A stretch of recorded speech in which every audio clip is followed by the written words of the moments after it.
Brothers and sisters, slightly over 3 weeks ago, I felt constrained to share on the subject of women and their wombs, warning from dreams that I had had intermittently from May to July, seeing spiritually that, quote, there is a systematic, specific, and targeted attack from Satan coming against women and their wombs. Because I'm a believer, I felt led to share these warnings that I was receiving through dreams with fellow sisters in Mashiach, bringing it to their attention that it is time they understood how valuable their bodies are, and especially their God-given ability and privilege to bring fruit into the earth. In that video, we discussed how to spiritually protect ourselves and to dedicate our wombs to our Creator, Yah, covering ourselves in the blood of the Lamb and sealing ourselves in the Ruach HaKodesh. Thus the title, Daughters of Zion, Anoint Your Wombs. Imagine my surprise a few days ago when I found out that Bill Gates, in partnership with our sellout government, is now launching an 8-year-long contraceptive plan to be experimented on Kenyan women. Kenya has often been the system's beta testing ground, from digital money to a cashless society, WorldCoin iris scanning experimentation, to digital ID through Maisha card. There's nothing that our government will not offer us up on a silver platter to the colonizers for a few fleeting coins and their approval. The recent announcement has received mixed reactions from the populace, with some saying it's, quote, revolutionary in the way it gives women choice in childbearing, while others are concerned about population control and veiled eugenics. Bill Gates, a man that is apparently a computer whiz, whose main concern is supposed to be technology and software, somehow feels entitled to tell foreign women what to do with their wombs, and not just tell, but enforce. One issue that really grabbed me as urgent were issues related to population, reproductive health.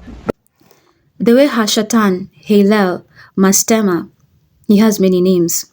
The way he works is with subterfuge, craft, and cunningness. Many think Satan pounces on them suddenly, out of nowhere. But if you do your due diligence, you will find that his attacks, meant to kill, steal, and destroy, are quite meticulous and well thought through. Satan doesn't just pounce, he plots, patiently awaiting the perfect time to launch his destruction.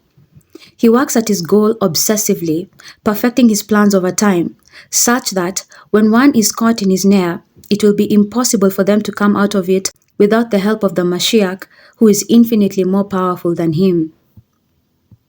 Many are not aware that Bill Gates' father was the head of Planned Parenthood when it was launched and introduced to the masses in the 60s. But did you come to reproductive issues as an intellectual? When I was growing up, my parents were always involved in various volunteer things. My dad was head of Planned Parenthood, and it was very controversial to be involved with that. Then, it was received with much backlash and sharp rebuke, many quoting the scriptures saying, "He commanded us to be fruitful and multiply and to fill the earth." Decades later, nobody bats an eye at the topic of contraceptives. It is as normal a subject as buying antibiotics from a pharmacy. What am I saying? These Satanists never release anything unless they are sure that they will prosper in their craft. First, through spirit cooking, and then through manipulating and bending circumstances in their favor. Their goal, through subterfuge and cunning, is always to artfully cradle and mold societal mindset over time, taking down, inch by inch, society's guard against them, with caution and care, making people unlearn the truth in favor of their tailored deception and satanic ways. The book of Enoch records that it is fallen angels that taught women to abort and what herbs to use to make themselves barren. I quote, "And the fifth was named Casdeia, he who showed the children of men all the wicked smiting of spirits and demons, and smiting of the embryo in the womb." From the book of Jasher, "For in those days the sons of men began to trespass against God, and to transgress the commandments which he had commanded to Adam, to be fruitful and multiply in the earth. And some of the sons of men caused their wives to drink a draught that would render them barren, in order that they might retain their figures, and whereby their beautiful appearance might not fade. And the childbearing women appeared abominable in the sights of their husbands as widows, whilst their husbands lived. For to the barren ones only they were attached. End quote. Truly there is nothing new under the sun. It is the same today. Men desire women whom they can sleep with, but not have to bear the burden of raising a child with. And should a pregnancy come about, they often abscond their responsibility and abandon the woman and their own seed. In our day, women through feminist ideologies have been programmed to disdain all things that pertain to the higher callings of womanhood. They disdain their own bodies. They disdain marriage. They disdain childbearing and child-rearing. So we find ourselves here, where the society is ripe for what Bill Gates is launching, an 8-year-long infertility plan, because, as a general disposition, those of childbearing age in the society, both men and women, disdain having children in the first place. I've come to learn that society does not care about women. Men do not care about women. Women too do not care about themselves. But Yah cares about women, and the purpose for which he made them. It is Yah's will that women be treated honorably, that men take them in a covenant union, swearing before God and man to love them as they love themselves, to provide, protect, care for, and to shelter them and all their offspring. Is it not shocking that the modern day woman has been deceived into not wanting this for herself? Going back to what I mentioned earlier, Satanists do not launch anything unless they are sure that they will prosper in their craft. There may be some resistance now, but who knows how they will campaign for this thing? Who knows how they will take advantage of the poor, uneducated, and vulnerable, manipulating them into using this contraceptive plan? Who knows how, by their craft, they will shift circumstances, causing people to be desperate for this kind of plan? This Satanists like to present matters to us initially as though we have a choice. But their ultimate goal is to always move us, incrementally, through mind control and controlled outcomes, from a position of, you can do what you want, to, you will do what we want.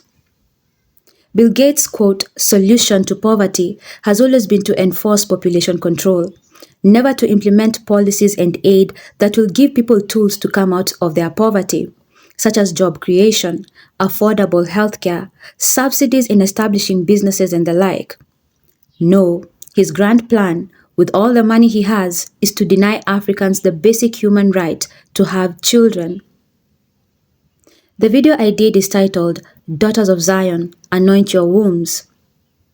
So how does all this affect believing women? Now, if believing women are wise, they should already be avoiding birth control. The more I meditated on this issue, the more I understood that there are many women now, young in age, 18, 19, 22, 23, even 26 and 28, who are convinced that they will never want children. Through adoption of feminist ideologies, they believe that they will be child-free, with rich auntie vibes where they give money to other people's children during family reunions, while they book the next flight going on their next traveling adventure, because there's nothing tying them down.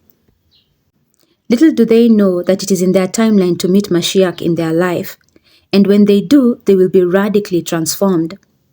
Their Jezebel tendencies will be removed, the scales of satanic deception will fall from their eyes, their souls will be restored, and they will become rightly positioned to aspire to the higher goals of womanhood. But woe unto them if they already destroyed their bodies through Bill Gates' infertility plan. So you see how, even in this, Satan is still very strategically attacking the wombs of the coming daughters of Zion. Additionally, Satanists are capable of all wickedness, just like their father the devil. They have no limits in the destruction they intend to bring about throughout the earth. Who knows if they will put this infertility drug in things we regularly consume? Water, food, health injections. Of crucial importance is to always spiritually protect yourself from the devices of the enemy. I conclude with this verse. Mark 16, 17 to 18a. These signs will accompany those who have believed. In my name they will cast out demons. They will speak new tongues. They will pick up serpents, and if they drink any deadly poison, it will not hurt them. Thank you.